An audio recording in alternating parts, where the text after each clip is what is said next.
ఒక 2-3 విషయాలు మనం బైబిల్ గ్రంథంలో నుంచి చదువుకొని వాక్య భాగంలోకి వెళదాం. అపోస్తుల కార్యములు 13వ అధ్యాయం 22వ వాక్యమును మనం చదువుకుందాం. అపోస్తుల కార్యములు 13వ అధ్యాయం 22వ వాక్యం.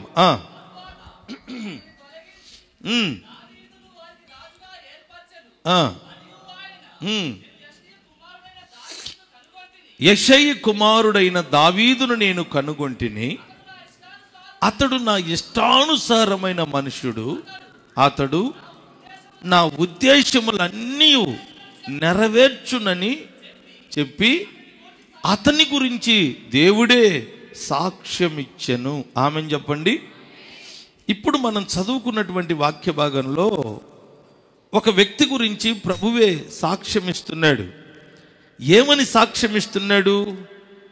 అతడు నా ఇష్టానుసారమైన మనుషుడు, నా ఉద్దేశములన్నీ అతడు నెరవేరుస్తాడు. ఆమెను చెప్పట్లే, కొంచెం లైన్లో ఉండండి. మొట్టమొదట ఒక వ్యక్తిని రాజుగా చేశాడు. ఆ వ్యక్తి పేరేంటి? సౌలు. ఇంకా రాలే లైన్లోకి. మీరు గట్టిగా అల్లులు చెప్పండి. కొంచెం మీ మైండ్ను, పాము కుసం ఇడిచిద్ది చూడండి. పాము కుసమతో ఉన్నంతసేపు మంపుగా ఉంటుంది. అది ఏమైనా పోయిందనుకో, విడిచిందనుకో అస్సలు దొరకదు. అప్పుడు వచ్చింది హుషారు. ఇప్పుడు మీరు కుసంతో ఉన్నారా? అల్లులు చెప్పండి. కొంచెం హుషారుగా ఉండాలి దేవుని సన్నిధిలో. మొట్టమొదటి రాజు ఎవరు? సౌలు. దేవుడు సౌలును ఎంతో ప్రేమించాడు. ప్రజలు అడిగారు, మాకు రాజు కావాలయ్యా. సరేనని అందరికన్నా, వారి గోత్రాలలో అందరికన్నా అల్పమైన గోత్రం, చిన్న గోత్రమైనటువంటి ఆ సౌలు గోత్రంలో ప్రభు వాగ్దానం చేశాడు. వాగ్దానం చేసిన దేవుడు వాగ్దానాన్ని నెరవేర్చుటకు సౌలును గాడిదలను వెతుక్కోవడానికి వెళ్ళిన వ్యక్తిని తీసుకొని వచ్చి రాజుగా అభిషేకించాడు. ఎప్పుడైతే రాజుగా అభిషేకించాడో ప్రభు చెప్పాడు, వీరంతా నా ప్రజలు, నా జనం, వీరికి నువ్వు రాజుగా ఉండబోతున్నావు. వీరిని నీతి న్యాయములతో పరిపాలించాలి. నా మాటను బట్టి నేను చెప్పినట్టుగా నువ్వు నడుచుకొని నా ప్రజలను క్షేమంగా నువ్వు నడిపించు. నేను నీకు తోడై ఉండి ఈ రాజ్యమును, నీ సింహాసనము స్థిరపరిచి ఆశీర్వాదకరముగా నేను మారుస్తాను. నిన్ను నీ పిల్లలను నేను వర్ధిల్ల చేస్తాను. ఇట్లా ఎన్నో విషయాలు ప్రభు సౌలుతో చెప్పాడు. సరేనని రాజరికానికి వచ్చినటువంటి ఈ సౌలు కొంతకాలం బాగానే బ్రహ్మాండంగా పరిపాలన చేశాడు. ప్రభు మాట విన్నాడు, ప్రభుకు సాక్షిగా లోబడ్డాడు, ప్రభు చెప్పినట్టుగా తన ప్రజలను నడిపించాడు. అతను స్థిరపడిన తరువాత, అన్ని బాగున్నాయి అని అనుకొని స్థిరపడిన తర్వాత ఇప్పుడు దేవుని మాట వినకుండా మానేశాడు. దైవజనుడు ఇంతకుముందు వస్తుంటేనే సింహాసనం దిగి గడగడలాడుతూ చేతులు కట్టుకొని దైవజనుడిని ఘనపరిచి, అయ్యా ప్రభు మా కొరకు ఏమన్నా చెప్పాడా? ప్రభు నా గురించి ఏమన్నా మాట్లాడా? ఈ ప్రజలకు ఏమైనా చెప్పమన్నాడా అని దేవుని సన్నిధిలో అలా అడిగే వ్యక్తి ఇప్పుడు పూర్తిగా దేవుని సేవకుడన్న విలువ లేకుండా పోయింది. దేవుని మాట అన్న లెక్క లేకుండా పోయింది. ఎప్పుడైతే అలా అతని ప్రవర్తన మారిపోయి దేవునికి లోబడకటం మానుకున్నాడో వెంటనే దేవుని కోపం అతని మీనికి వచ్చింది. ప్రభు చెప్తున్నాడు, ఇతనిక నాకు ఇష్టమైన బిడ్డగా ఉండలేదు. ఒకప్పుడు ఇష్టంగా ఉన్నాడు, ఇప్పుడు అతని తన ఇష్టం నెరవేర్చుకుంటూ నాకు ఇష్టమైన బిడ్డగా ఇతను లేడు. కనుక నా ఇష్టానుసారమైన ఒక మనుషుని నేను కనుగొన్నాను. కొట్టాలి గట్టిగా, హల్లెలూయా. నాకు ఇష్టమైనటువంటి ఒక వ్యక్తిని నేను కనుగొన్నాను. అతడు నా ఉద్దేశములన్నీ నెరవేర్చును. అతను నేను చెప్పినట్టుగా నడుచుకుంటాడు. కనుక అతను నేను రాజుగా అభిషేకించబోతున్నాను. అతనికి నేను సింహాసనం ఇవ్వబోతున్నాను అన్నాడు. దేవుని స్తోత్రం. ఇప్పుడు దేవుడు ఏ వ్యక్తినైతే ఇష్టపడతాడో, ఏ వ్యక్తి అయితే దేవునికి ఇష్టానుసారమైన వ్యక్తిగా నడుచుకొని బ్రతుకుతాడో ఆ వ్యక్తి గురించి ప్రభు అంటున్న మాట, సింహాసనాన్ని నేను అతనికి ఇవ్వబోతున్నాను అన్నాడు. సింహాసనం అంటే అర్థం ఏంటి?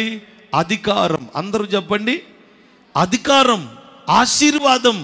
సింహాసనం అంటే పరలోకానికి సూచన. దేవునికి స్తోత్రం చెప్పాలి. ఈ లోకంలో ఉన్నంతకాలం నువ్వు అధికారిగా ఉండాలి, ఏలేవాడిగా ఉండాలి, కానీ కూలివాడిగా నీవు ఉండకూడదు. నీవు ఆశీర్వదించబడిన వ్యక్తిగా ఉండాలి, కానీ ఎప్పుడు ఏదో ఒక కొరతతో కొదవతో బాధపడుతూ ఇబ్బంది పడుతూ బ్రతకకూడదు. ఈ లోకం విడిచిన తర్వాత తిన్నగా నీవు పరలోకం వైపు ప్రయాణం చేయాలి, కానీ నరకానికి పొరపాటున వెళ్ళకూడదు. ఇవన్నీ జరగాలి, ఆశీర్వదించబడాలి, అధికారం కలిగిన వ్యక్తి అవ్వాలి, పరలోకాన్ని స్వతంత్రించుకోవాలి అంటే నీవు సింహాసనమును పొందుకొందువుగాక. దేవుని చేత ఈ సింహాసనను పొందుకోవాలి అంటే, ఈ అధికారం సంపాదించాలి అంటే దేవుడు చెప్తున్నాడు, ఎవరైతే నాకు ఇష్టమైన వ్యక్తిగా ఉంటారో, ఎవరైతే నా ఉద్దేశంలో నెరవేర్చే వ్యక్తిగా ఉంటారో, ఎవరైతే నా ఆలోచన ప్రకారం నడుచుకునే వ్యక్తులుగా ఉండి నాకు ఇష్టమైన బిడ్డగా ఉంటారో వారికి నేను ఈ అధికారం ఇవ్వబోతున్నాను. దేవునికి స్తోత్రం కలుగును గాక. అధికారం నీ దగ్గర ఉందనుకోండి, చీకటి శక్తులు నీ దగ్గరికి వస్తాయా? నజరేయుడైన యేసు నామములో అని అన్నామనుకో, పత్తా లేకుండా పారిపోతాయి. యేసు నామంలో రోగాలు నిన్ను ఏలుబడి చెయ్యవు, నీ కుటుంబాన్ని సమస్యలు ఏలుబడి చెయ్యవు. ఎందుకంటే నువ్వు మోకరించి ప్రార్థించినప్పుడు నీ సమస్యలను గద్దించగలుగుతావు. ఎందుకంటే నీ దగ్గర ఏముంది? చింతపండు, బెల్లము, ఉప్పు, పప్పు అవి ఉన్నాయి కదా. నీ దగ్గర ఏముంది? ఉన్నారా అందరూ? హల్లెలూయా చెప్పండి. నీ దగ్గర ఏముంది? గట్టిగా చెప్పండి. అధికారం అనండి. నీ పక్క మనిషితో చెప్పు, నీకు అధికారం ఉంది అనండి. పక్క మనిషితో అందరూ చెప్పుకోవాలి. అధికారం కావాలనుకుంటే చెప్పుకోండి, వద్దనుకుంటే బెల్లం కొట్టిన రాయిలా కూర్చోండి. చెప్పండి, పక్క మనిషికి చెప్పండి ఇంకొకసారి, దేవుడు నీకు అధికారం ఇచ్చాడు అనండి. దేవుడు నీకు అధికారం ఇచ్చాడు. కుర్చీలో ఉన్నవారు కూడా, ప్రభు నీకు అధికారం ఇచ్చాడు అని చెప్పండి ఒకసారి. దేవుని స్తోత్రం చెప్పాలి. అధికారం నీ దగ్గర ఉంటే ఏ దానినైనా నువ్వు శాసించగలవు, ఏదైనా నువ్వు సాధించగలవు. అధికారం ఉన్న వ్యక్తి ఏమైనా చేయగలడు. అధికారంలో లేకపోతే ఉసూరు మనం ఉంటామే. ఎప్పటిదాకా? మరలా అధికారం వచ్చేదాకా. అధికారం నువ్వు సంపాదించుకొని అధికారంలో నువ్వు ఉంటే చీకటి శక్తులైనా నువ్వు గద్దించగలవు, సమస్యలైనా పారదోలగలవు, పరిస్థితులను చక్కపరుచుకోగలవు. దేవుని చేత సమస్త ఆశీర్వాదాలు మీరు పొందుకోగలరు. అట్టి అధికారం ప్రభు మీకు దయచేయునుగాక. అలా చెయ్యాలి అంటే మీరు దేవునికి ఇష్టలుగా బ్రతకాలి. చెప్పండి, ఎవరికి ఇష్టలుగా? మనుషులకి ఇష్టలుగా బ్రతుకుతాం. ఎవరిని? సాతానుగాడికి ఇష్టలుగా ఎంతమంది ఉంటారో. చర్చికి పో, కానీ సారాయి మానవద్దు. చర్చికి వెళ్ళు, బీడీలు మాత్రం గోడ సాటుకు పోయి తాగిరా. చర్చికి వెళ్ళు, అబద్ధాలు మాత్రం మానుకో మాకు. చర్చికి వెళ్ళు, సినిమాల చుట్టూ. సాతానుగాడు చెప్పే బోధ ఇది. చర్చికి పంపిస్తాడు, కానీ సాతానుగాడు మాత్రం చెయ్యవలసిన తప్పిదాలన్నీ చేయిస్తుంటాడు. అంటే దాని అర్థం ఏంటి? మనము దేవుని సన్నిధిలో ఎలా ఉండాలో మనకు అర్థం అవ్వాలి. నేను ఈ తప్పు చేస్తే, నేను ఇలా ప్రవర్తిస్తే, నేను మందిరానికి వచ్చి వస్తూ కూడా దేవుని సన్నిధిలో సరిగ్గా నేను బ్రతకలేకపోతే నేను నా దేవునికి ఇష్టడుగా ఇష్టరాలుగా నేను ఉండలేను కదా అనే గ్రహింపు మనకు ఉండాలి. చెయ్యాల్సిన తప్పులన్నీ చేసి ఏం ఎరగనట్టు, ప్రభు అంటే నాకు బో ఇష్టం అక్క అన్నామనుకో, ఆయన అంటాడు, తు నీ ముఖం చూడకూడదు అంటాడు. ఎందుకంటే మన ప్రవర్తన సరిలేనప్పుడు దేవునికి మనం ఇష్టమైన బిడ్డలుగా బ్రతకాలి. ఒక్కొక్కసారి చూడండి, పాస్టర్గా మేమే మీ ఇళ్ళకు వచ్చినప్పుడు ఎంత జాగ్రత్త పడతారు, ఎంత చక్కగా వంటలు చేస్తారు, ఎంత చక్కగా ఇల్లు శుభ్రంగా పెట్టుకుంటారు. ఎందుకని? అన్న ఏమని అనుకుంటాడేమో, శుభ్రంగా లేకపోతే ఆయన బాధపడతాడేమో, నాకే ఇష్టలుగా కనబడాలని ప్రయత్నిస్తున్నారే, మరి దేవునికి మీరు ఇష్టలుగా ఉండడానికి ప్రయత్నిస్తున్నారా లేదా? హల్లెలూయా చెప్పండి. మనం ఎప్పుడైతే దేవునికి ఇష్టమైనది ఏమిటో తెలుసుకొని, నా దేవునికి నేను ఎట్లా ఉంటే ఇష్టపడతాడు, నా దేవునికి నేను ఎలా జీవిస్తే, ఎలా మాట్లాడితే, ఎలా ప్రవర్తిస్తే, నేను ఎలా భక్తి చేస్తే నా దేవునికి ఇష్టంగా నేను ఉంటానో అది నీకు అర్థమైతే, అవి తెలుసుకొని అలా మీరు నడిపించబడతారు. అప్పుడు ప్రభు చెప్తున్నాడు, మీరు నాకు ఇష్టమైన బిడ్డలు, నా ఉద్దేశములు, నా ఆలోచనలన్నీ మీరు నెరవేర్చే బిడ్డలు కనుక నేను మిమ్మల్ని సింహాసనం ఎక్కించబోతున్నాను. కొట్టొచ్చు కదా, హల్లెలూయా చెప్పాలి గట్టిగా, హల్లెలూయా. దావీదును దేవుడు ఎందుకు ఇంత ఇష్టపడుతున్నాడు? గొర్రెలు కాసుకునే వ్యక్తి అండి, మహారాజుగా ఉన్నటువంటి ఆ సౌలును కాదనుకొని గొర్రెల దొడ్డులో ఉన్న వ్యక్తిని తీసుకెళ్ళి, చదువు లేదు, భారీ దేహం లేదు, యుద్ధవీరుడేమీ కాదు, అతనికి ఏమీ లేదు అర్హత, కుటుంబంలో తల్లిదండ్రులే, ఇతనికి ఏముంది అని గొర్రెలు కొనిపెట్టి గొర్రెలు కాసుకోరా అని చెప్పి పంపిస్తే, అలాంటి వ్యక్తిని దేవాతి దేవుడు గొర్రెల దొడ్డులో నుండి తీసి సింహాసనం మీద ఎక్కించేశాడు. స్తోత్రం చెప్పాలి గట్టిగా, హల్లెలూయా. ఇప్పుడు నీవు ఒకవేళ పేదరికంలో ఉండొచ్చు, ఏమీ లేని స్థితిలో ఉండొచ్చు, నీవు చూడటానికి లోకం దృష్టికి ఎందుకు పనికిరాని వ్యక్తులుగా మనం ఉండొచ్చు. కానీ మనం ఆశీర్వాదకరంగా మార్చబడి మనం ఒక ఉన్నతమైన స్థితిలో మనం దీవెనకరంగా ఉండాలి అంటే మనం ఎవరికి ఇష్టలుగా ఉండాలి? అందరూ మాట్లాడాలి. ఎవరికి? దేవునికి ఇష్టలుగా. మనుషులకి ఇష్టలుగా ఉన్నామనుకో మనని వాడుకుంటారు. మనుషులకి ఇష్టలుగా మనం ఉండాలని ప్రయత్నించామనుకో నా జెండా మొయ్యి అంటారు.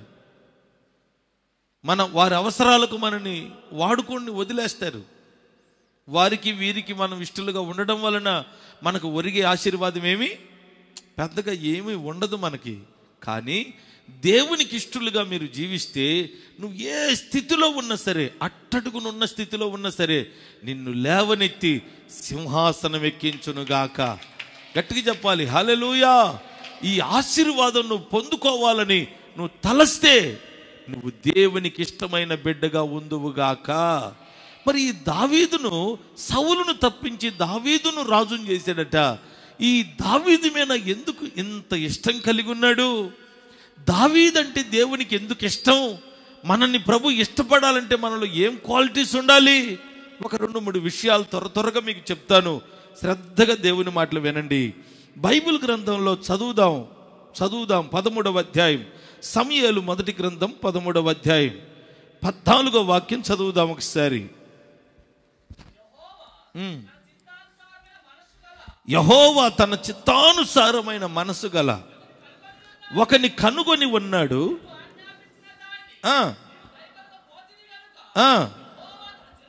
చూసారా, సౌలుతో చెప్తున్నాడు, నీకు ఆజ్ఞాపించిన దానిని నువ్వు గై కొనకపోతివి గనుక యెహోవా తన జనుల మీద ఇంకొకరిని, అంటే దావీదుని అధిపతిగా నియమించబోతున్నాడు. నువ్వు ఇక అధికారిగా ఉండడానికి వీల్లేదు. నీ సింహాసనం ఇక నిలబడదు, నీ రాజ్యం ఇక నిలవదు. దావీదును కనుగొన్నాడు. ఎందుకు కనుగొన్నాడు దావీదును అంటే, దావీదులో ఉన్న ఒక ముఖ్యమైన ఒక ఉద్దేశం ఏంటో తెలుసా? నిత్యము దేవాతి దేవుణ్ణి స్తుతించేవాడు. అందరూ చెప్పండి, ఏం చేసేవాడు? గట్టిగా చెప్పట్లేదేంటి? ఇప్పుడు చదివిన వాక్యంలో కంటిన్యూ చేయి నాయనా.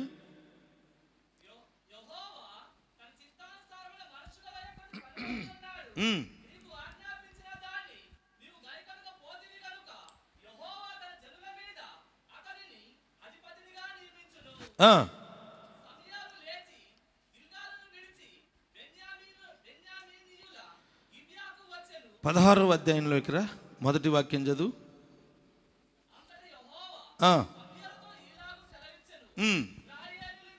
ఇజ్రాయేలీల మీద రాజుగా ఉండకుండా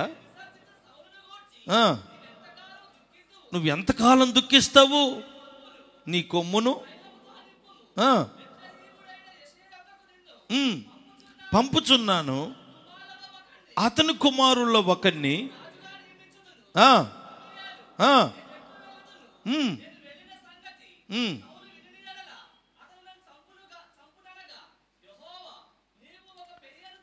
ఓకే, అక్కడ బలి అర్పించడానికి వెళ్ళి వారిని ఒకరిని అభిషేకించు అన్నాడు. ఒక్కసారి గట్టిగా చెప్పండి. శ్రద్ధగా మీ తలలు పైకెత్తి నా వైపు చూస్తూ వినండి. సౌలు ఎప్పుడైతే తప్పు చేశాడో సౌలుతో చెప్పాడు, ఇక నీ రాజ్యం నిలవదు అని. గొర్రెలు కాసుకున్నటువంటి దావీదును ప్రభు ఇష్టపడ్డాడు, అతను నా ఉద్దేశాలు నెరవేరుస్తాడని సాక్ష్యం చెప్పాడు. ఇప్పుడు సమూయేలైనటువంటి దైవజనుడితో ప్రభు చెప్తున్నాడు, నువ్వు వెళ్ళి బెత్లెహేమీయుడైన యెషయి కుమారుల్లో ఒకని నీవు అభిషేకించుము అన్నాడు. స్తోత్రం చెప్పండి. ఎవరి కుమారులు? ఏంది అట చూస్తారు? బెత్లెహేమీయుడు అనండి. బెత్లెహేమీయుడైన యెషయి కుమారుల్లో ఒకరిని అభిషేకించన్నాడు. ఇప్పుడు దావీదు ఈ యెషయి గారికి ఎన్నో కుమారుడు? ఏందట చూస్తారు? ఏంది మీరు మారిపోతున్నారు? ఎన్నో కుమారుడు? 8వ వాడు అనండి. చిట్ట చివరి వాడు, 7వ వాడు కాదు. ఒక చోట 7వ వాడు అని ఉంటుంది, కానీ లెక్క ప్రకారం 8వ వాడు. చిట్ట చివరి వాడైనా 8వ వాడైనా ఈ దావీదు చెప్తున్న మాట ఏంటంటే, దావీదు గురించి ప్రభు అంటున్న మాట ఏంటంటే, బెత్లెహేమీయుడైన యెషయి కుమారులో ఒకరిని నీవు అభిషేకించు అని ప్రభు చెప్పాడు. బెత్లెహేమీయుడు అంటే అర్థం ఏంటి? బెత్లెహేము అనగా దేవుని ఇల్లు అని అర్థం. అందరూ చెప్పాలి. బెత్లెహేము అంటే ఏంటి? రొట్టెల ఇల్లు అని అర్థం. అందరూ చెప్పాలి. స్తుతించే స్థలము. మాట్లాడరా? బెత్లెహేము అంటే ఏంటి? మీరు మాట్లాడాలి, వదిలిపెట్టేది లేయాల. హల్లెలూయా.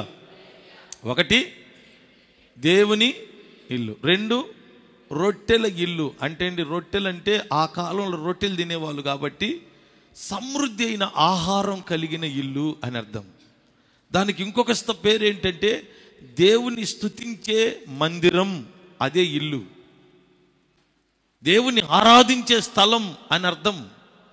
సకల ఆశీర్వాదాలు కలిగిన, సకల ఆశీర్వాదాలకు నిలయమైన స్థలమే బెత్లెహేము అనబడే ఇల్లు. దేవుని స్తోత్రం. ఇప్పుడు ఆ బెత్లెహేమీయుడైనటువంటి యెషయి గారికి పుట్టిన చివరి వాడే దావీదు. దేవుడు ఈ చరిత్ర అంతా మీకు చాలాసార్లు చెప్పాను. దైవజనుడు వెళ్ళాడు, మీ కుమారులో ఒకరిని పిలవమన్నాడు.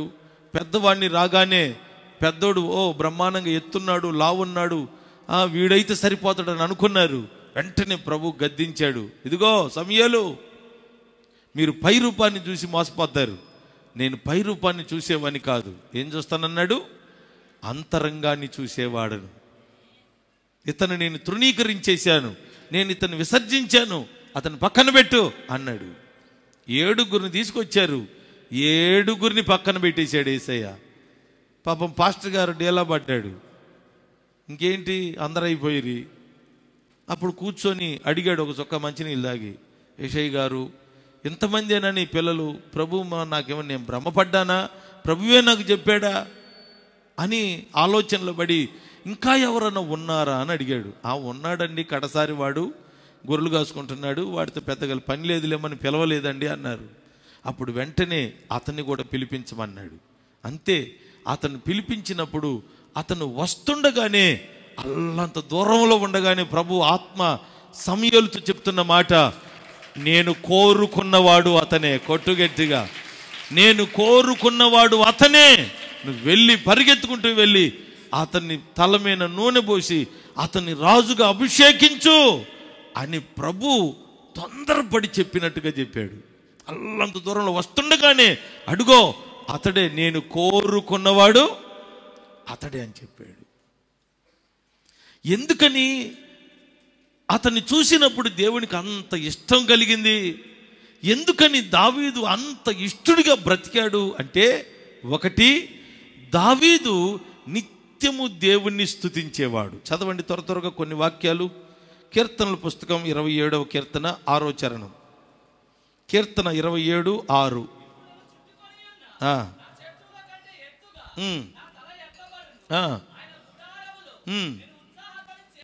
ఆ, ఆ, యెహోవాను గూర్చి చూడండి, చుట్టూ శత్రువులు కమ్ముకొని ఉన్నారు, చుట్టూ సమస్యలు ఉన్నాయి, అన్ని కష్టాలే కనబడుతున్నాయి. అయితే ఆయన అంటున్నాడు, ఎన్నున్నా నేను యెహోవాకు స్తుతిగాను. ఎందుకంటే ఈ శత్రువులు, ఈ కష్టాలు, ఈ సమస్యలు నన్నేమీ చేయలేవు. ఆయన నా తల పైకెత్తే దేవుడు. ఎంత నమ్మకమో చూడండి దేవుని మీద. కష్టాలు వచ్చినప్పుడు మనం ఏం చేస్తాం? కాదుకూడదంటే దిగదింపులు తీసుకుంటాం, అంతే కదా. దిష్టి తీసుకుంటే పోద్ది అనుకుంటాం. కష్టాలు వచ్చినప్పుడు, ఇబ్బందులు వచ్చినప్పుడు అటు ఇటు పరిగెత్తి మనుషుల దగ్గరికి వెళ్ళి ఏదో మన శ్రమలు తొలగించుకోవాలని ప్రయత్నాలు చేస్తాం. కానీ దావీదు అలా కాదు. చుట్టూ శత్రువులు ఉన్నారు, చుట్టూ కష్టాలు ఉన్నాయి, చుట్టూ ఎన్నో ఇబ్బందులు ఉన్నాయి. ఏమీ భయపడకుండా ఆయన దేవుణ్ణి ఆరాధిస్తున్నాడు. లోపల కూర్చొని స్తుతిగానంతో ప్రభువును ఆరాధిస్తున్నాడు. ఏమిటి దావీదు అంటే, నా దేవుడు ఈ కష్టాల్లో నన్ను విడిచిపెట్టడు, ఈ శత్రువుల చేతికి నన్ను అప్పగించడు. నా దేవుడు వారి ఎదుట తల పైకెత్తే దేవుడు. స్తోత్రం చెప్పాలి గట్టిగా. నీ దేవుడు నీ శ్రమలలో, నీ కష్టాలలో, నీ శత్రువుల మధ్యలో నీ తల పైకెత్తుతాడు, వారికి నన్ను అప్పగించడు అనే ధైర్యం నీకుంటే నువ్వు స్తుతిగానం మానుకోవు, మౌనంగా ఉండలేవు. ఆయన్ని స్తుతించకుండా, ఆరాధించకుండా సైలెంట్గా ఉండవు, ఎన్ని కష్టాలున్నా. ఇప్పుడు చూడండి, కొంతమంది మందిరంలో కొంచెం ఏందమ్మా అంటే బ్యాగు పోయిందయ్యా, ఏందమ్మా అంటే ఎన్నో సమస్యలు చెప్తారు. సమస్యలు ఉన్నాయని ముఖం నలుపుకొని బాధపడుతూ ఉంటారు. కానీ ఇతను అలా లేడు, స్తుతిగానముతో ప్రభువును గణపరుస్తూ ఉన్నాడు. స్తోత్రం చెప్పండి ఒకసారి గట్టిగాను. 57వ కీర్తన 7వ చరణం కూడా చదవండి ఒకసారి. 57వ కీర్తన 57:7. నా హృదయము నిబ్బరముగా ఉన్నది,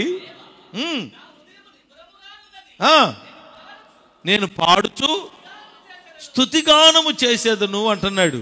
అంటే ఏంటండి నీ ధైర్యం? అసలు ఏంటి నీ పరిస్థితి? ఎందుకని నువ్వు ఇంత ధైర్యంగా ఉన్నావు? ఎందుకని ఇంతగా నువ్వు స్తుతిగానం చేస్తూ ఉన్నావు అని అంటే, పై వాక్యాల్లో మీరు తర్వాత చదువుకోండి. పై వాక్యాల్లో ఎట్లా ఉన్నాయో తెలుసా? చుట్టూ శత్రువులు, బయటికి వెళ్ళడానికి కూడా వీలు లేనంత సమస్యలు. 6వ వాక్యంలో మనం చదివామనుకో, రెండవ వాక్యం చదివితేనేమో చుట్టూ శత్రువులు ఉన్నారు, నా దేవుడు నా కార్యం సఫలపరిచిన నా దేవునికి నేను ప్రార్థన చేసుకుంటున్నాను, మనవి చేసుకుంటున్నానని లోపల కూర్చొని ప్రార్థన ప్రారంభించాడు. 7వ చరణంలోకి వచ్చేసరికేమో దేవుని స్తుతియాగముతో ఆరాధిస్తున్నాడు. ఏమిట్రా నీ ధైర్యం అంటే, ఆయన 6వ వాక్యంలో అంటాడు, ఎవరైతే నాకు గోతులు తీశారో, ఎవరైతే నన్ను చిక్కించుకోవాలని ప్రయాసపడి నన్ను వెతుకుతూ పట్టుకొని పాడు చేయాలని ప్రయత్నం చేశారో వారి గురించి అక్కడ రాయబడింది. ఇప్పుడు చదువు. నా అడుగులను చిక్కించుకొనవలెనని వలయొడ్డిరి, నా ప్రాణము కృంగి ఉన్నది, నా ఎదుట ఎవరైతే గ్రుంట తవ్వారో గ్రుంట తవ్వి దానిలోనే శత్రువులు పడిపోయారు. చప్పట్లు కొట్టకూడదా? హల్లెలూయా చెప్పండి గట్టిగాను. హల్లెలూయా. ఏ శత్రువులైతే నా వెనక గుంట తవ్వారో, ఏ వ్యక్తులైతే నేను నాశనం అయిపోవాలని అనుకున్నారో వారే నాశనం అయ్యారు, వారే గుంటలో పడిపోయారు.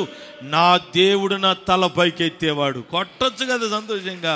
హల్లెలూయా. అందుకే ఇప్పుడు 7వ వాక్యంలో ఏమని పాడుతున్నాడు? నా హృదయం నిబ్బరముగా ఉంది, నేను పాడుచు స్తుతిగానము చేసేదను, నా ప్రాణమా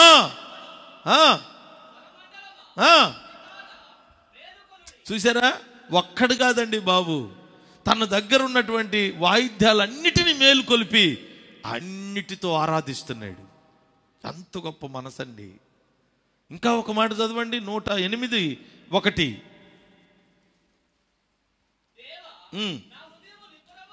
నా హృదయము నిబ్బరముగా ఉన్నది, నేను పాడుచు దేవుని స్తోత్రం చెప్పండి. ఇంకంతే. ఎప్పుడు అడగండి, ఏం అడగండి, నా దేవుని నేను పాడతాను, స్తుతిగానం చేస్తాను, నా దేవుణ్ణి ఆరాధిస్తాను. ఇదే పని. ఒక్కడు కాదు, వాయిద్యాలను ఊరుకొనివ్వడు, చుట్టూన్న వారిని ఊరుకొనివ్వడు. ఆయన మాత్రం ఖాళీగా ఉండనే ఉన్నాడు. ఎప్పుడు చూసినా స్తుతిగానం చేస్తూ ఆరాధిస్తూ. నీకు సమస్యలు లేవా? ఎందుకు లేవు? శత్రువులు లేరా? ఎందుకు లేరు? కష్టాలు అన్నీ ఉన్నాయి, కానీ వాటన్నిటికీ నా దేవుడు నన్ను అప్పగించేవాడు కాదు. నా దేవుడు వాళ్ళందరి ఎదుట, ఆ సమస్యల ఎదుట నా తల పైకెత్తేవాడు. మరి ఎంతకాలం స్తుతిస్తావు? సమస్యలు పోయి స్తుతిస్తావా? ఎన్ని రోజులు ఇలా ఆరాధిస్తావు అని ఆయన్ను అడిగితే, ఎలా పాడుతావు అని ఇట్లా ఆయన క్వశ్చన్లు వేస్తే ఆయన కొన్ని మాటలు చెప్పాడు. చూడండి, 138వ కీర్తన మొదటి చరణం చూద్దాం. నేను స్తుతిగానం పాడుతాను, స్తుతిగానం చేస్తాను అంటున్నాడే. ఎలా చేస్తావు అంటే ఏమంటున్నాడు? నా పూర్ణ హృదయముతో కృతజ్ఞతాస్తుతులు. స్తోత్రం చెప్పండి. స్తుతిగానం, ఆరాధన ఎట చేయాలంట? స్తుతిగానం ఎట చేయాలి? పాడో పాడో పాడో అంటుంటే సప్పిడితే పలుకొడతా, నోరు తెరవరు. ఇప్పుడు చూడండి, హల్లెలూయా అన్నాం అనుకో, అందరూ అంటారా? ఆరాధన సరిగ్గా చేయలేరు, ఇంట్లో కూర్చున్నప్పుడు పాడుకోలేరు, బయట వెళుతూ పాడుకోలేరు. స్తుతిగానం నీలో చేసేటప్పుడు ఎలా చేయాలి? కృతజ్ఞత హృదయముతో, పూర్ణ హృదయముతో కృతజ్ఞత స్తుతులు చెల్లిస్తూ ఆయన నామాన్ని పొగుడుతూ ఉంటాడట. ఎంత గొప్ప మాట అండి. నువ్వు ఎప్పుడు ఆరాధన చేసినా నిద్రమత్తుతో చేయకూడదు. ఏదో ఆలోచిస్తూ, ఏదో పాడుతూ, సప్పట్లెట్ట కొడుతూ, ఏదో చింత చేస్తూ అట్లా చేయకూడదు. నీ పూర్ణ హృదయముతో ఆయన కృతజ్ఞతతో స్తుతించాలి. నీ దేవుడు చేసిన మేలులు, ఉపకారములను జ్ఞాపకం తెచ్చుకొని, నా ప్రభువా, నన్ను నువ్వు కాపాడకపోతే ఈరోజు నేను బ్రతికుండేవాన్నా? నువ్వు పోషించకపోతే నేను ఇలా జీవించగలనా? నువ్వు సహాయం చేయకపోతే నేను ఇలా బ్రతకగలనా? ఇలా తలంచుకొని ఒక్కొక్కటిగా తలంచుకొని ఆయన్ను స్తుతిస్తూ కృతజ్ఞతతో స్తుతిస్తూ పూర్ణ హృదయముతో ఆయన ఆరాధించే వ్యక్తి అంట. అందుకు దేవుడు నాకు గొర్రెలు కాసుకునేవాడైతే ఏమి, నాకు ఎంతో ఇష్టమైన వాడు దావీదు. దేవుని స్తోత్రం. గట్టిగా చెప్పాలి, హల్లెలూయా. ఎంతకాలం స్తుతిస్తావు దావీదు అంటే ఇంకొక మాట కూడా అన్నాడు. చూడండి, 71వ కీర్తన 6వ చరణం. 71:6.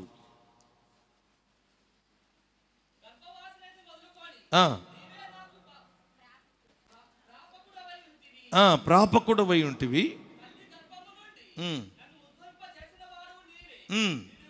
నిన్ను గూర్చి ఎంత కృతజ్ఞత అండి.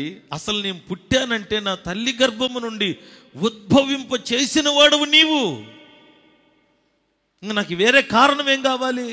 మనకు 10 లక్షల డబ్బులు ఇస్తే ప్రభువా నీకు స్తోత్రం అంటాం, అప్పులు తీరిపోతే అబ్బా అంటాం, ఏదో గొప్ప గొప్ప కార్యం జరిగితే తప్ప ఆ తర్వాత రోజు మళ్ళీ స్తుతించడానికి మనకు సమయం లేదు. కానీ ఇతను చెప్తున్నాడు, నన్ను అసలు తల్లి గర్భము నుంచి ఉద్భవింపజేసిన వాడువు, నన్ను పుట్టించావు, నన్ను బ్రతికిస్తున్నావు. నా జీవిత కాలం అంతా, నేను ఉన్నంత కాలం అయ్యా నిత్యము నీకు స్తుతిగానం చేస్తూనే ఉంటాను. బా, మీరు చేసేటట్టే ఉన్నారు ఎంతకే. హల్లెలూయా. అసలు ఆ ఊపు ఆయన చేసినట్టుగా స్తుతిగానం చేసే మనసు మనకుంటే అసలు మీ హృదయంలో నుంచి తన్నుకొని వచ్చేది ఆమేనని. ఆయనే కాదు, మేము కూడా చేసేవారమని చెప్పాలి యేసునామంలో. హల్లెలూయా. దావీదే కాదు, మాకు దావీదు దేవుడే మాకు ఉపకారాలు చేస్తున్నాడు, మమ్మల్ని పుట్టించాడు, మమ్మల్ని బ్రతికిస్తున్నాడు, పోషిస్తున్నాడు, కాపాడుకుంటున్నాడు. నా జీవిత కాలం నిత్యము నా దేవునికి స్తుతిగానం చేస్తాను నేను. హల్లెలూయా. ఈ మనస్సు ప్రతి ఒక్కరికి ఉండాలి. ఎందుకని ఎప్పుడు చూసినా స్తుతిస్తూనే ఉంటాడంటే ఇంకొన్ని విషయాలు కూడా గబగబ చదువుదాం. 50వ కీర్తన 23వ చరణం. దావీదు ఇన్ని కీర్తనలు రాయడానికి గల కారణం ఇదే, ఆయన స్తుతించేవాడు ఎక్కువగా. చదవండి, స్తుతియాగము అర్పించేవాడు బా దేవునికి స్తోత్రం కలుగునుగాక. ప్రభు చెప్తున్నాడండి, ఎవరైతే స్తుతి యాగం అర్పిస్తాడో అతడు నన్ను మహిమపరుస్తూ ఉన్నాడు.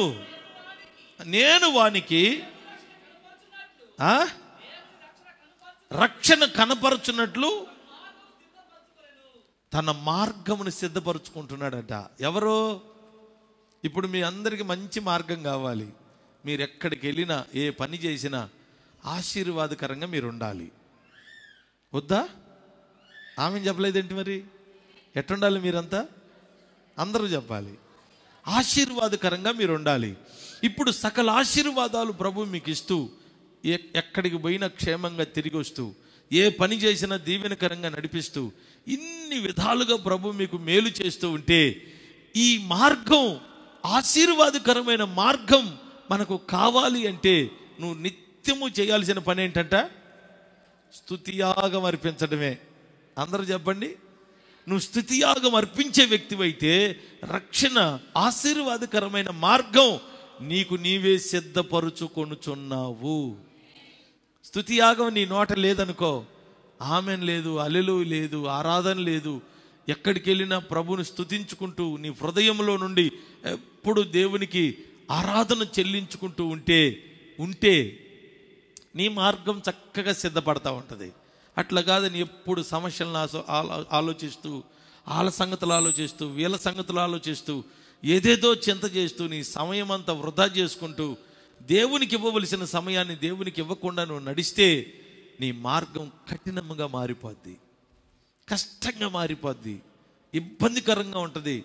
ఏంటో ఈ సంవత్సరం ఏమి పని లాభం లేదంటుంటారు, ఈ సంవత్సరం వేసిన పంట వృధా అంటుంటారు, ఈ సంవత్సరం ఏమి కలిసి రావట్లేదండి అంటుంటారు. ఎందుకు ఇంత కఠినముగా, ఇంత కష్టముగా నీ మార్గం మారిందంటే నీ నోట ఏమీ లేదు. గట్టిగా చెప్పాలి. స్తుతి యాగము లేదు, కృతజ్ఞత లేదు, పూర్ణ హృదయముతో దేవుణ్ణి స్తుతించే మనస్సు కోల్పోవడం వలన నీ మార్గం కఠినముగా మారింది. అందుకే నీకు అన్ని కలిసి రావాలని కోరుకుంటే కుటుంబ సమేతముగా ఆయన్ని స్తుతించే బిడ్డలుగా ఉందురుగాక, ఆయన ఘనపరిచే బిడ్డలుగా ఉందురుగాక, ఆయన నామాన్ని గొప్ప చేసే బిడ్డలుగా ఉందురుగాక. మీ పూర్ణ హృదయముతో కృతజ్ఞతతో యేసయ్యను ఆరాధించుదురుగాక. గట్టిగా చెప్పండి హల్లెలూయా. 56వ కీర్తన 13వ చరణం. ప్రభుతో చెప్తున్నా, నేను నీకు స్తుతి మొక్కుకొని ఉన్నాను, ఎప్పుడు నీకు స్తుతియాగము నేను అర్పిస్తాను అంటున్నాడు. దినవృత్తాంతంలో మొదటి గ్రంథం 16వ అధ్యాయం 25వ వాక్యం చదువుదాం.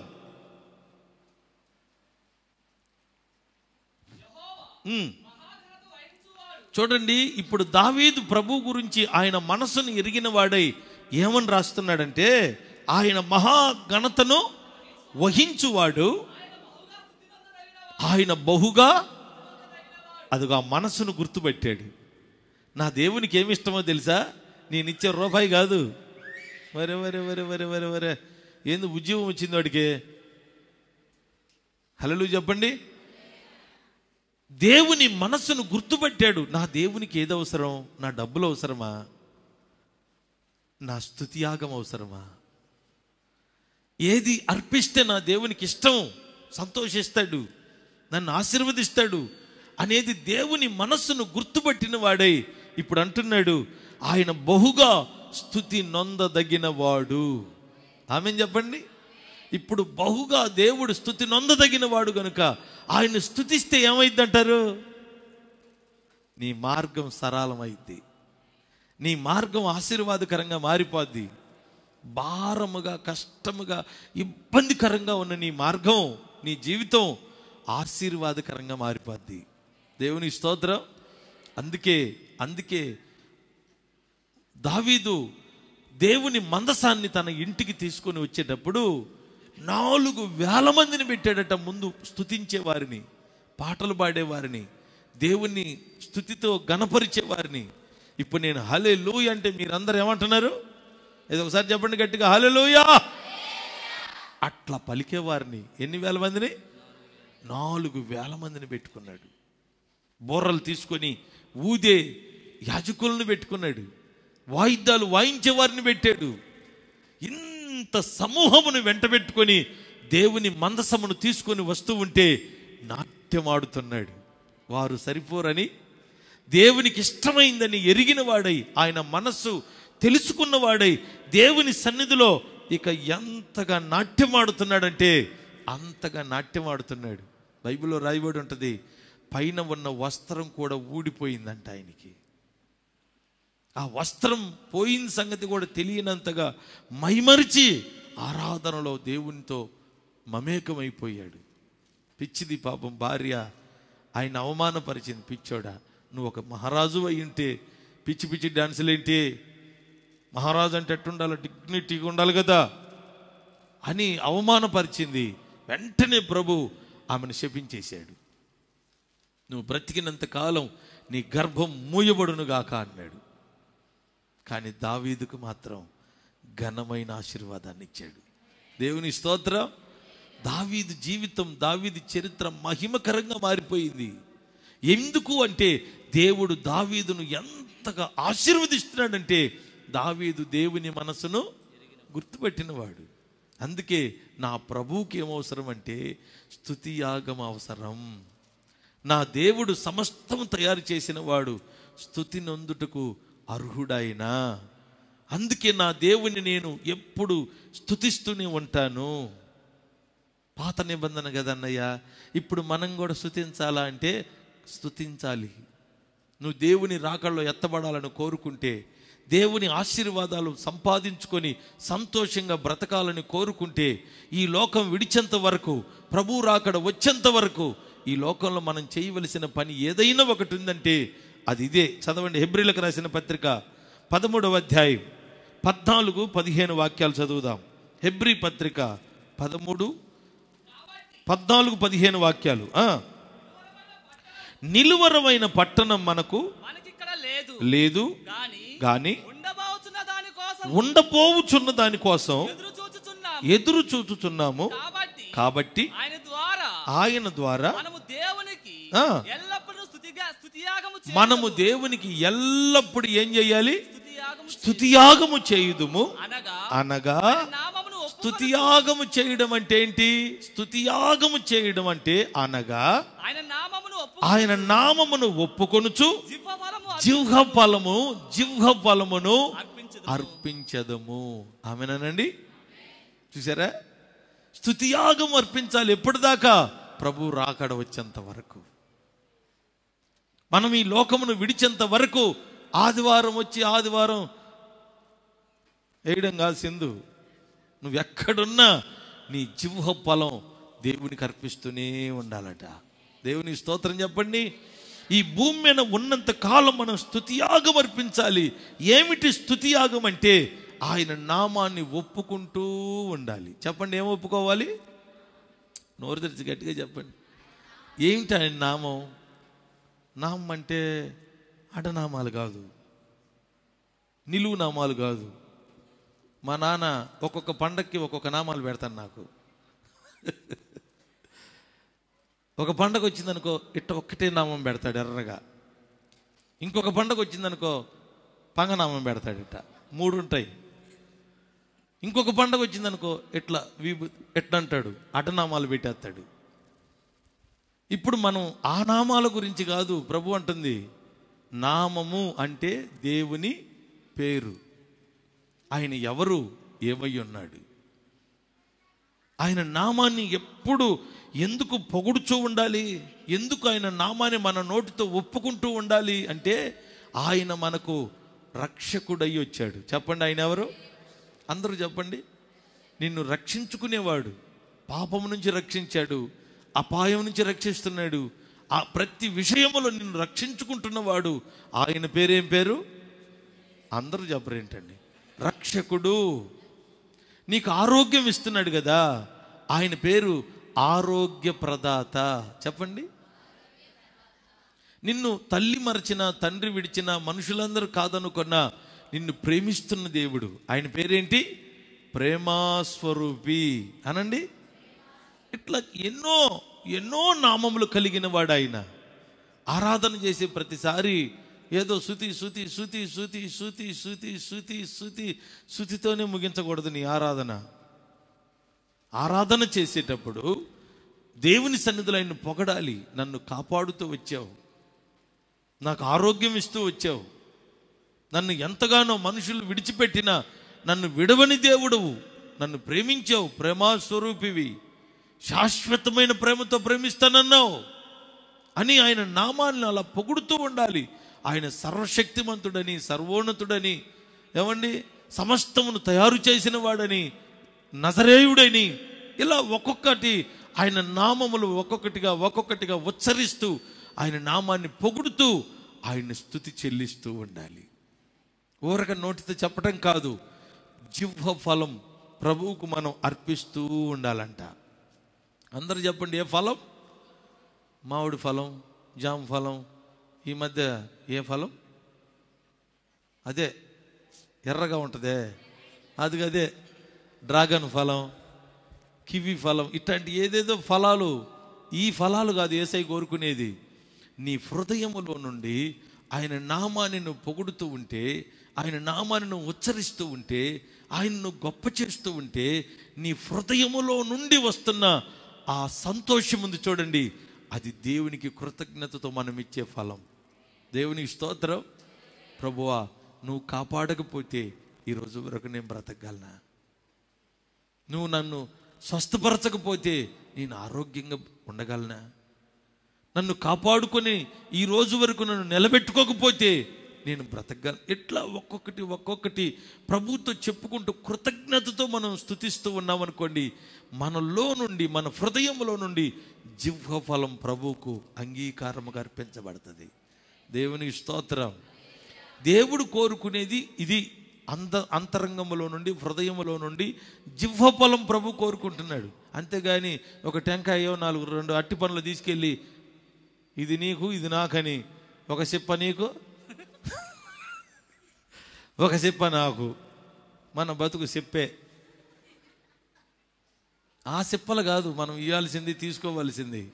హృదయములో నుంచి జిహ్వ ఫలం దేవునికి అర్పిస్తే ఆయన మనకు ప్రతిఫలం ఇచ్చే దేవుడు.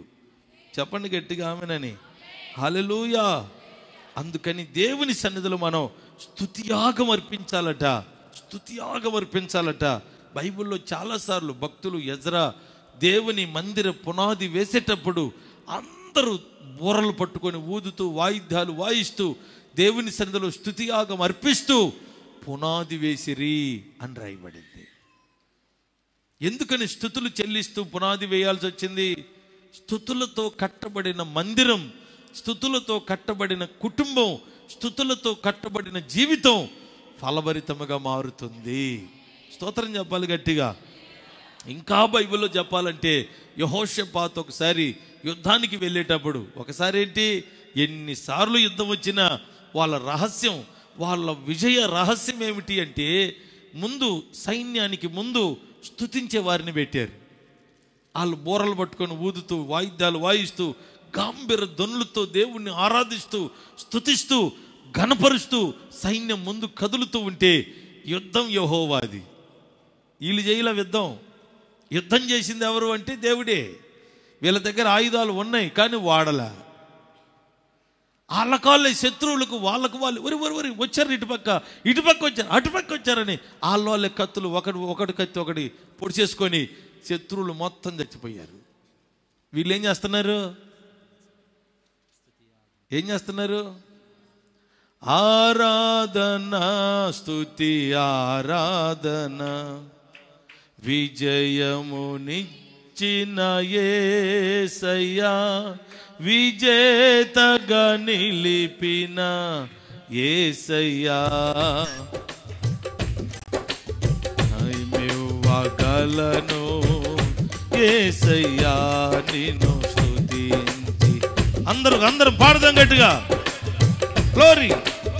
ఏమివ్వగలను యేసయ్యా నిన్ను స్తుతించి కీర్తించి కొనియాడెదా. ఆరాధనా స్తుతి అందరు కలిసి బిగ్గరగా. ఆరాధన స్తుతి ఆరాధన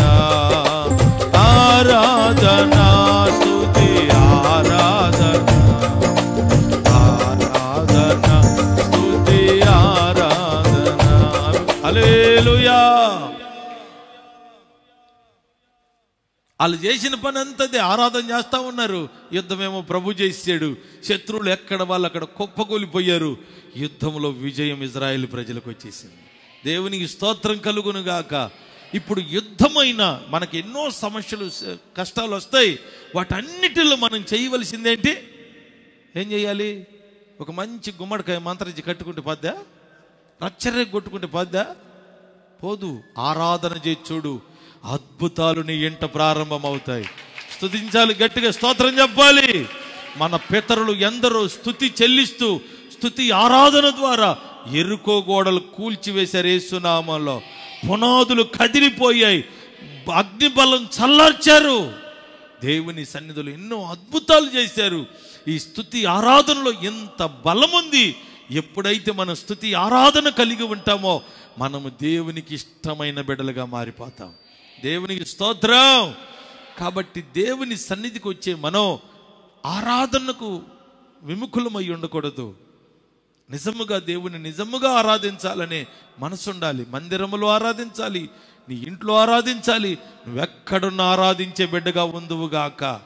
నువ్వు ఆరాధిస్తున్నప్పుడు ఆయన స్తుతిస్తూ ఆయన నామాన్ని పొగుడుతూ జిహ్వ ఫలం హృదయపూర్వకముగా దేవునికి ఆ ఫలమును నువ్వు అర్పించగలిగితే దేవుడిచ్చే ప్రతిఫలం నిశ్చయముగా మీరు పొందుకుందురుగాక. ఒకటి, దావీదులో ఉన్న మొదటి పాయింట్ ఏంటంటే స్తుతించి ఆరాధించేవాడు. రెండవది, దేవుని మందిరం అంటే ఎంతో ఇష్టమట దావీదుకి. చెప్పండి, ఏమంటే ఇష్టం? మీకు తెలియదు ఏముంది? ఇంక అన్నీ ఇష్టమే మీకు. రేపు పండగ వస్తుంది, ఆ ఇష్టాలు తట్టుకునే కాదు. మా వాళ్ళు ఉపవాసాలు ఉంటారో ఏం పాడో. ఎందుకంటే ఆ పండగ మరి అట్ట చెయ్యాలి. ఒక్కొక్క అన్న అయితే బట్టలు కూడా సరిగ్గా కుట్టించుకోడు పాపం. ఎందుకంటే మరి ఇంట్లో సెగట్టాడిది. ఇంట్లో ఉన్న పరిస్థితులు అలాంటివి. తినకపో అడిగినవి తెచ్చిపెట్టాలంటుంటారు. మనం ఇష్టపడవలసింది, మనం కోరుకోవలసింది దేవుని మందిరమును. గట్టిగా చెప్పాలి, దేవుని మందిరం మీద ఎంతో ఇష్టమట. కష్టాల్లో బాధల్లో ఉండి కొడుకు చంపుతానని తరుముతున్నప్పుడు కూడా ఆ అరణ్యంలో పారిపోయి బాధపడుతున్నప్పుడు ప్రజలు గుంపులుగా వస్తున్నారట. ఎక్కడికి వస్తున్నారు? ఎక్కడికి వెళ్తున్నారు మీరు అంటే, మేము మా దేవుని మందిరానికి వెళ్తున్నాం అన్నారు. అంతే, అక్కడ రాయబడి ఉంటుంది, జనులు నాతో అనినప్పుడు, మేము దేవుని మందిరమునకు వెళుతున్నామని జనులు నాతో అనినప్పుడు నాకు సంతోషము కలిగెను. హల్లెలూయా. ఎంత మంచి ఆనందమో చూడండి. బాధలో ఉన్నప్పుడు ఎవరైనా మిమ్మల్ని చర్చికి పోదాం రక్క అంటే నువ్వా అంటారా లేదా? కోపంగా ఉన్నప్పుడు కానీ, కష్టంగా ఉన్నప్పుడు కానీ మందిరం పేరు ఎత్తితే నువ్వా ఏం చేశాడు ఆయన, ప్రభు ఏం చేశాడు అంటారు. ఇంక ఎటు కుదరకపోతే పాస్టర్ గారి మీద పడతారు. కానీ దావీదు అలాంటి వాడు కాదు. దేవుని మందిరం అంటే ఎంతో మక్కువట, ఎంతో ఇష్టమట. మందిరం కట్టాలని మంచం మీద పడుకోకుండా కింద పడుకున్నాడండి. దేవుని మందిరం కట్టేంత వరకు నా మంచం నేను ఎక్కనన్నాడు. అంత మాత్రమే కాదు, నా దేవుని మందిర నిర్మాణం కొరకు నాకున్నదంతా బంగారం వెండి తను సంపాదించినదంతా ఇచ్చి ఆ తర్వాత అనేకులకు ప్రోత్సహిస్తున్నాడు. ఇదిగో మా దేవుని మందిరం కట్టబడుతుంది, మీరు కూడా ఇవ్వండి అని ప్రోత్సహించాడట. దేవుని మందిరమునకు ఇచ్చే మనసు కలిగిన వాడు. ఎవరో ఇచ్చే మనసు కలిగిన వాడు గనుక దేవునికి అతను ఇష్టుడిగా మారిపోయాడు. దేవునికి స్తోత్రం. దినవృత్తాంతంలో మొదటి గ్రంథం 29వ అధ్యాయం 3-4 వాక్యాలు రాసుకోండి, ఇంటికి వెళ్ళిన తర్వాత చదువుకోండి. మందిరం మీద ఉన్న మక్కువ చేత దేవుని మందిరానికి తనకు కలిగినదంతా ప్రభుకి ఇచ్చేసాడట. ఆయన ఏమన్నా ఊరుకున్నాడా? అంత నూరంతల ఆశీర్వాదాన్ని దావీదుకు ప్రభు ఇచ్చాడు. దేవునికి స్తోత్రం. మనమేమో నేను గత కొన్ని వారాల నుంచి చెప్తున్న క్యాలెండర్లు కావాలి, పాట కావాలి, అవి కావాలి, ఇవి కావాలి. చెప్పుకో, నువ్వు చెప్పుకుంటా ఉండి మేము వింటా ఉంటాం, పోతా ఉంటాం అన్నట్టుగా ఉంటున్నారు. దేవునికి ఇష్టలుగా మారాలంటే దేవుని మందిరమును ప్రేమించాలి. దేవుని మందిరం పైన మక్కువ కలిగి ఈ మందిరంలో జరిగే ప్రతి పరిచర్యకు మీ సహకారం ఉండునుగాక. అప్పుడు దేవునికి మనం ఇష్టలుగా మారిపోతాం. దేవుని స్తోత్రం. చిట్ట చివరిగా టైం అయిపోయి వచ్చింది కాబట్టి చిట్ట చివరిగా మరొక మాట ఏంటంటే, దావీదు దేవుని మనసును ఎరిగినవాడు. అందరూ చెప్పండి, ఎవరు మనసును ఎరిగాడు?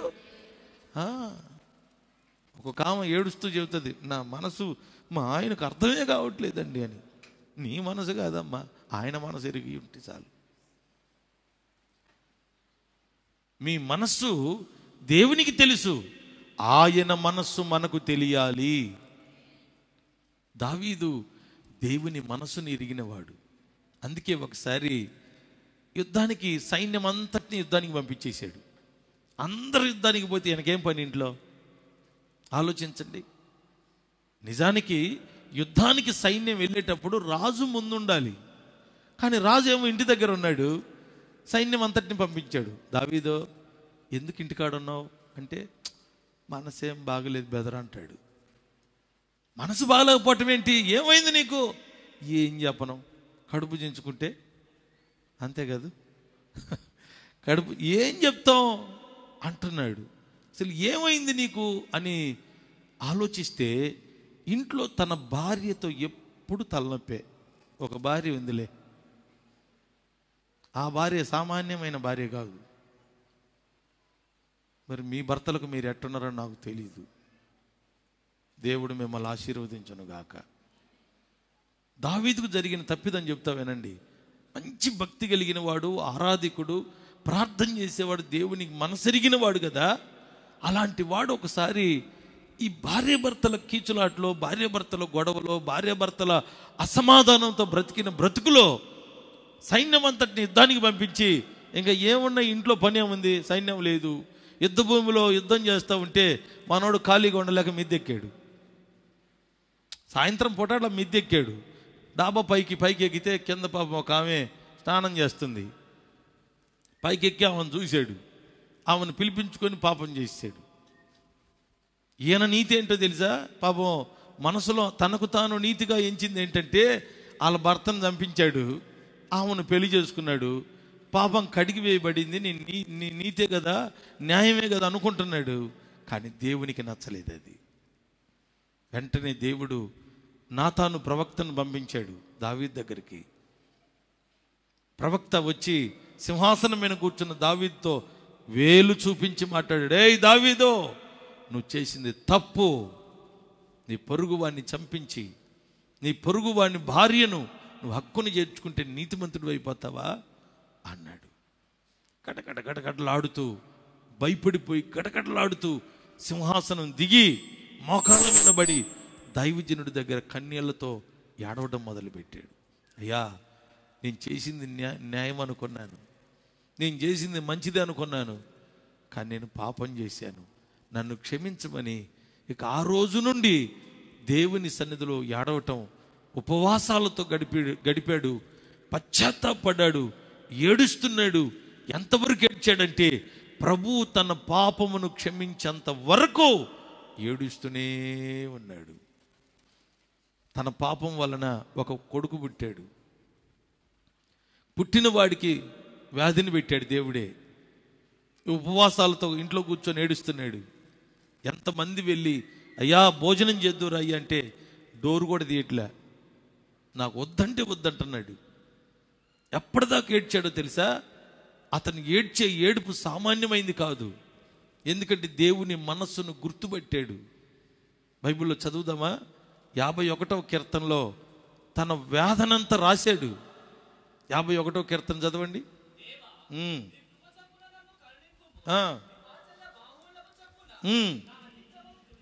నా అతిక్రమమును తుడిచివేయుము, నా దోషము పోవునట్లు నన్ను బాగుగా కడుగుము, నన్ను పవిత్రపరచుము. చూసారా ఎంత ఏడుస్తున్నాడో?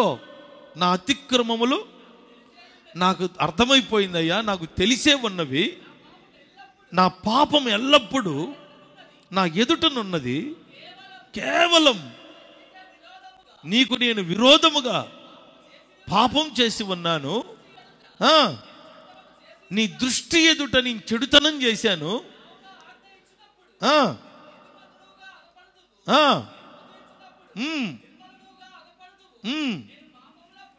పాపంలో పుట్టాను. ఇప్పుడు 17వ వాక్యం చదువు. విరిగిన మనస్సే దేవునికి ఇష్టమైన బలులు, దేవా విరిగి నలిగిన హృదయము దేవునికి స్తోత్రం కలుగును గాక. తర్వాత అధ్యాయం అంతా ఇంటికి వెళ్ళిన తర్వాత చదువుకోండి. ఆయన దేవుని సన్నిధిలో ఎంత వేదన పడుతున్నాడో. తను చేసిన తప్పు తనకు తెలిసింది, అర్థమైంది, ఇది దేవునికి ఇష్టం లేదని భావించి వెంటనే దేవుని మనసు ఎరిగిన వాడై పశ్చాత్తాపడుతూ ఏడుస్తున్నాడు. ఒక బాబు పుట్టాడు, వాడిని దేవుడు మొత్తాడు. ఏడుస్తూ పాదాలు పట్టుకొని, ప్రభువా రక్షించయ్యా. అందరూ అంటున్నారు, ప్రభువే వాడిని మొత్తి జబ్బున పడేస్తే నువ్వు ఎంత ఒకవేళ ప్రభు మనసు మార్చుకుంటాడేమో. ప్రభు అంటాడు, నువ్వు చేసిన పాపానికి మూలం ఆ బాబు, వాడిని బ్రతకనివ్వను, చంపేస్తాను అని ఆ పుట్టిన వాడిని చంపేశాడు. వాడు చనిపోయేంత వరకు, పుట్టినది మొదలుకొని చనిపోయేంత వరకు దావీదు కూడా ఆ 7 రోజులు అన్నం ముట్టుకోలేదు, నీళ్లు ముట్టుకోలేదు, గదిలో పడి ఏడుస్తూనే ఉన్నాడు. అయ్యా నన్ను క్షమించు, నన్ను క్షమించు, నన్ను క్షమించు. ఎప్పుడైతే పాపం వలన పుట్టిన బిడ్డ చనిపోయాడో అప్పుడు ప్రభు చెప్పాడు, నువ్వు ఏడ్చి కన్నీరు విడిచి పశ్చాత్తాపడుతున్నావు గనక నేను పవిత్రపరుస్తూ ఉన్నాను, నిన్ను నేను కడుగుతూ ఉన్నాను, ఇక నువ్వు పవిత్రంగా బ్రతకమని ప్రభు చెప్పి అప్పుడు ఇచ్చిన స్టేట్మెంట్ ఏంటో తెలుసా? దేవుడు, ఇతడు నా హృదయానుసారుడు. గట్టిగా చెప్పండి ఆమేనని. దావీదును గురించి ప్రభు చెప్తున్న మాట, ఏదైతే నేను ఓర్చుకోలేనో, ఏ పాపాన్ని అయితే నేను ఓర్చుకొని ఒప్పుకోలేనో అది గుర్తుపట్టాడు. నా మనసెరిగి పశ్చాత్తాపడి కన్నీరు విడిచి పాపమును విడిచిపెట్టి పవిత్రపరచబడ్డాడు గనుక ఇతను నా హృదయానుసారమైన వ్యక్తి, నాకిష్టమైన వ్యక్తి. ప్రభు ఇచ్చిన సాక్ష్యం. గొర్రెలు కాసుకునేటప్పుడు తన పవిత్రతను కాపాడుకున్నాడు, దేవుని నిత్యము ఆరాధిస్తున్నాడు. ఎప్పుడు చూసిన గొర్రెలు కాసుకుంటూ కూడా కొండవైపు చూసేనేవాడు, యెరూషలేము కొండవైపు చూసేనేవాడు, ప్రభువా ఎక్కలేనంత ఎత్తైన ఈ పర్వతం మీదకి నన్ను ఎక్కించు, నీకు నేను అక్కడ ఒక మందిరం కట్టిస్తాననేవాడు. దేవుని స్తోత్రం. మందిరం అంటే ఎంత ప్రేమ చూడండి, మందిరం అంటే ఎంత మక్కువ చూడండి. నేను చెప్పినటువంటి ఆ వాక్య భాగం ఇంటికి వెళ్ళిన తర్వాత చదువుకోండి. దినవృత్తాంతంలో 1వ అధ్యాయం 29వ మొదటి గ్రంథం 29వ అధ్యాయం 3-4 వాక్యాల్లో చదివితే తనకు కలిగిందంత దేవుని మందిరమైన ప్రేమతో ఇచ్చేశాడట.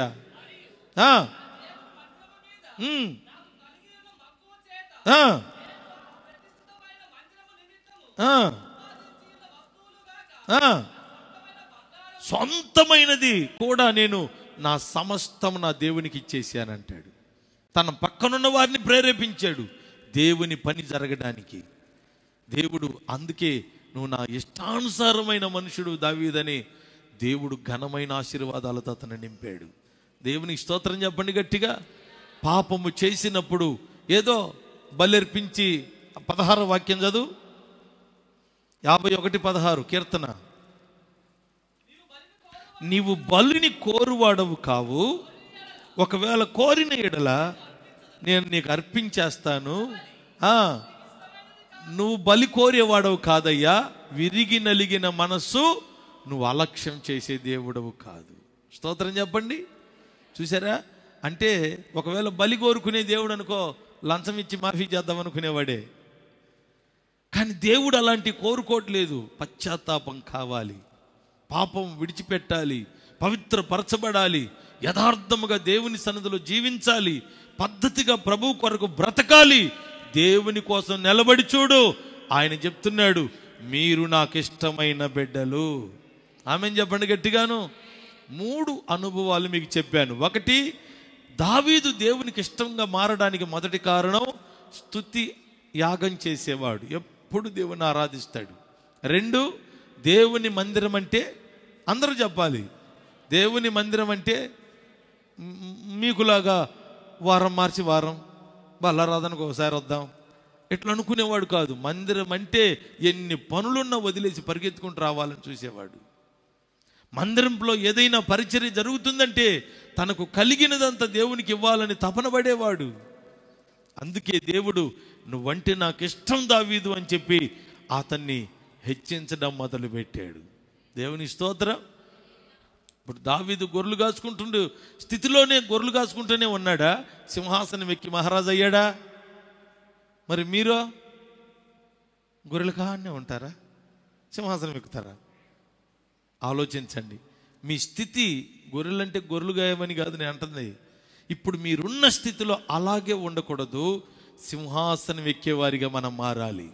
ఆశీర్వాదకరంగా మన జీవితం సాగాలి.